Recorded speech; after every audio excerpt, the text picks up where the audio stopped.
اپنا گورنر جو اتنا بڑا اہل بیت کا دشمن تھا اس نے پریشرائز کیا، کوئی جگہ نہیں دینا، کوئی سر نہیں دینا، جس نے دیا قتل کر دیے جائیں گے، ایسا ظلم کیا بابا۔ خیر، تو ظلم کی ایک بڑی داستان ہے، بڑی داستان ہے۔ اللہ پاک مظلوم کربلا کے صدق طفیل میں ہم سب پر اپنا کرم نازل فرمائے۔ یاد رکھیے گا، اللہ جسے زیادہ چاہتا ہے آزمائش میں کہیں زیادہ مبتلا فرماتا ہے۔ حسین پر آزمائش اور ظلم کی انتہا بتا رہی ہے کہ حسین واقعی محب خدا تو ہیں ہی، محبوب خدا بھی ہیں۔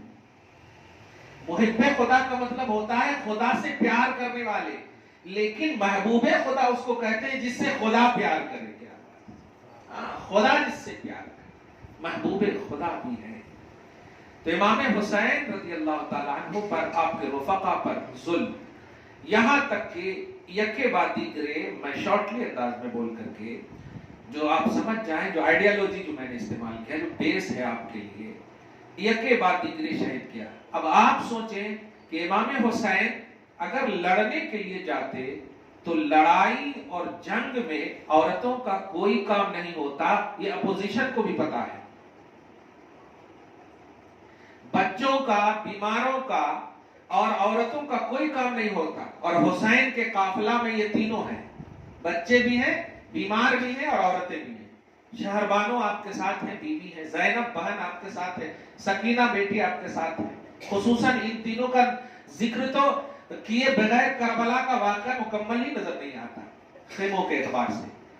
اب آپ بتائیں، بچی بھی ہیں، بڑی بھی ہیں، عورتیں ہیں، آپ سمجھئے کیوں گئی تھی؟ کیا لڑنا مقصود تھا؟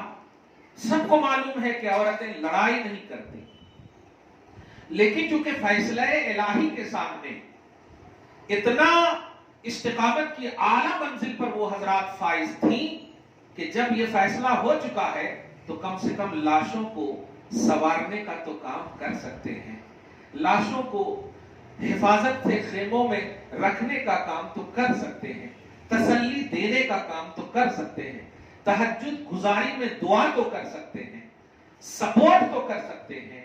یہ تھا وہ کام۔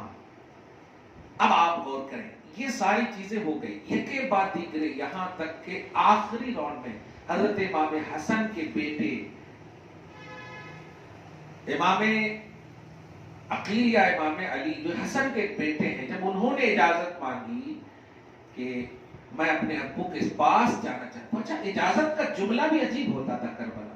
اجازت کا یہ مطلب نہیں ہوتا تھا کہ میں سب کو مار کے آتا ہوں، نہیں، مرنے کا جملہ ہوتا تھا کہ میں بھی وہاں جانا چاہتا ہوں۔ کیا جذبہ تھا، آپ غور کریں۔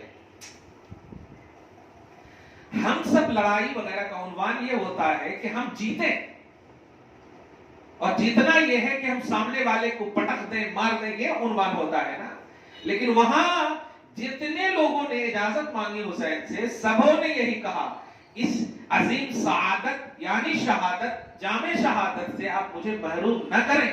کیا بات ہے، واہ! مرنا اور شہادت جو قسمت بنا لے، اس پر تو قربان ہے شہادت بھی یار۔ چنانچہ انہوں نے اجازت دے دی۔ 19 سال کے تھے، 19 سال کا نوجوان جب گیا نا، تو سب سے بڑا پہلوان ازرق نام کا ایک تھا یزیدی کیمپ میں، تو جو اس کا سپہ سالار تھا پوزیشن کا، اس نے کہا کہ تم اس کے مقابلے میں جاؤ۔ تو اس نے کہا میری بے عزتی کر رہے ہو، بچے کے مقابلے میں مجھے بھیج رہے ہو، میں پہلوان ہوں، تمہیں نہیں معلوم۔ ازرق پہلوان، بڑا مشہور پہلوان، کہا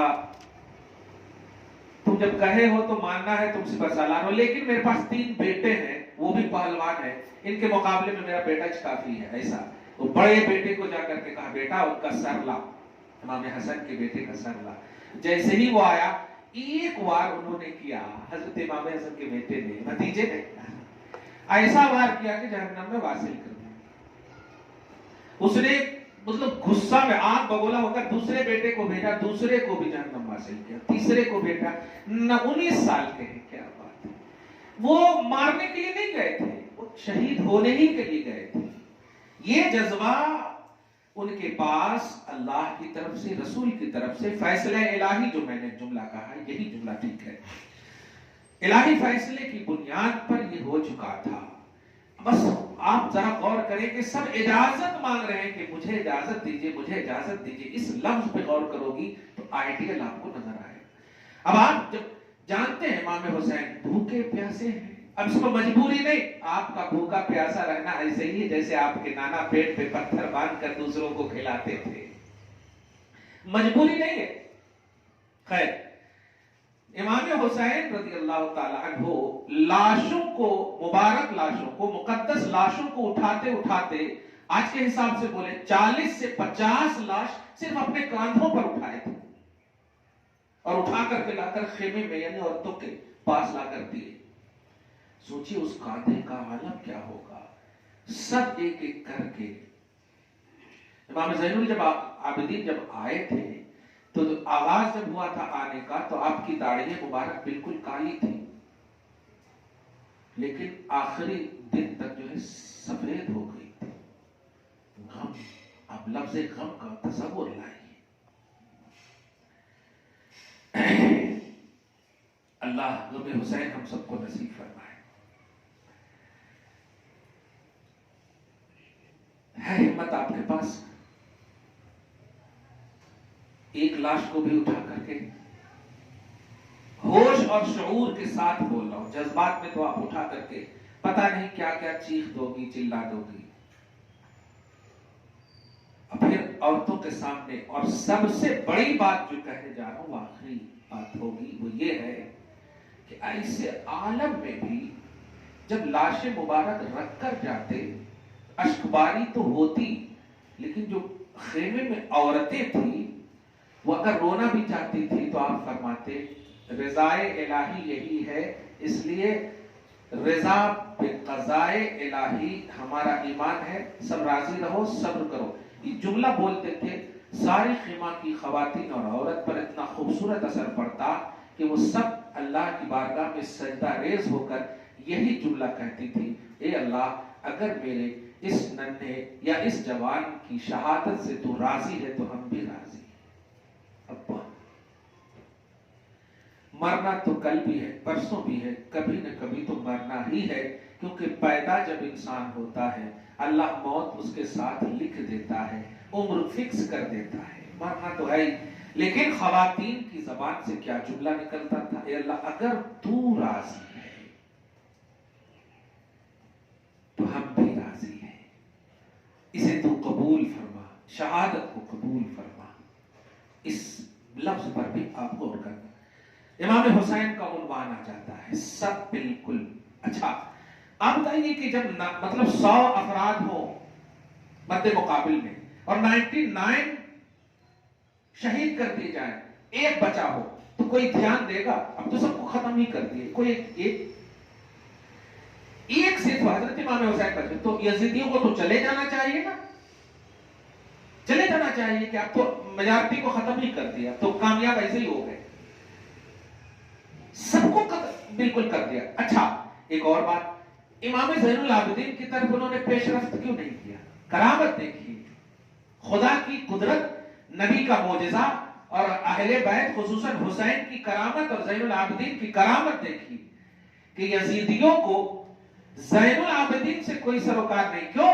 اللہ کا فیصلہ ہو چکا تھا کہ ان سے تو میں اپنے حبیب کی نسلیں چلاؤں گا، دھیان تک نہیں دینا اس طرف. کیا بات ہے. ایسا ہوا بھی کہ جب امام زین العابدین نے کہا کہ ابو جان مجھے اجازت دیجیے، تو کہا نہیں بیٹے، سب کو تو میں نے اپنی آنکھوں کے سامنے شہادت کا جام پیتے ہوئے دیکھ ہی لیا ہے، تیرے تعلق سے تو اللہ رسول کا فیصلہ ہے کہ میری نسل تجھ سے ہی چلے گی. کیا بات ہے. وہاں پر بھی کرامات اور مشاہدات الہیہ کا ظہور دیکھیں آپ کیسا ہو رہا ہے. خیر امام حسین کا عنوان آتا ہے. ایک اور بات یہاں پر کہوں، اور یہ بات خدا کرے غیروں تک بھی، دیکھیں دشمنی ایسی کیجئے جس میں بیس ہو، اصل ہو، کچھ حقیقت ہو. آخری دن سے پہلے جس دن مین جنگ ہونے والی یعنی 10 کو،